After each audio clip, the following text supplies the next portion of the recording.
साथीहरू नमस्ते।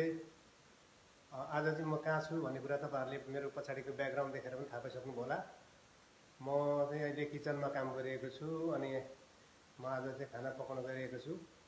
आजको तरकारीमा म सुँगुरको मासु बनाउन गइरहेको छु र तपाईहरुलाई पनि म यो मेरो बनाउने तरिका अनि आफ्नै रेसिपी छ। सबैको पकाउने तरिका आफ्नो रेसिपी हुन्छ, आफ्नो तरिकाले बनाइन्छ र मेरो पनि यो मेरो आफ्नै नितान्त आफ्नो व्यक्तिगत आफूलाई खानाको लागि बनाउने तरिका हो। आज म तपाईहरुलाई म कसरी कसरी बनाउँछु भन्ने कुराहरु चाहिँ तपाईहरुलाई म यो भिडियो मार्फत बनाएर देखाउँछु। हेर्नु होला है त म बनाउन गइरहेको छु। यहाँ चाहिँ मैले सबै कुरा काटेर रेडी गरेको छु, सबै चप गरिसकेको छु आफ्नो हिसाबले।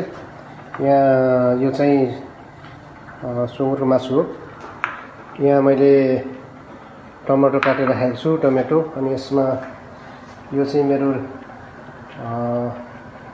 हरियो खोर्सानी र प्याज काटेको छु। अलिक प्याज चाहिँ म अलिक बढी नै हाल्ने गर्छु, अलिक बढी हाल्छु प्याज।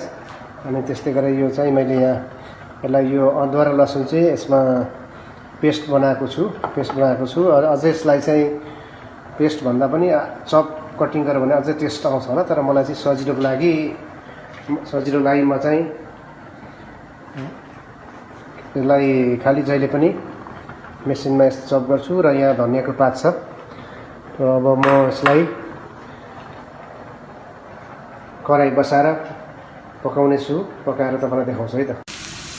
ल साथीहरु, यहाँनेर यो लसुन प्याजहरु पनि सबै ब्राउन भइसक्यो।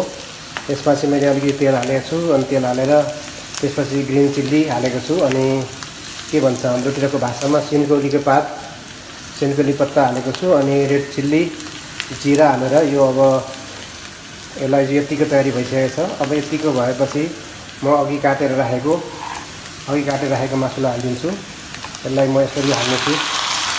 यसरी हालेपछि यसलाई मजासँगले म चलाउँछु। यसलाई मजाले चलाउने छु। चलाउँदै गएर सबैलाई यसरी मोलेर चलिसकेपछि त्यसलाई म अब यसरी चलाएपछि यसरी चलाउँदै जान्छु।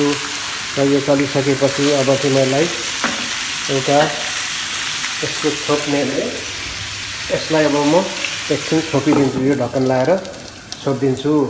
ल फाइनल्ली अब मेरो तरकारी चाहिँ पाकिसकेको छ।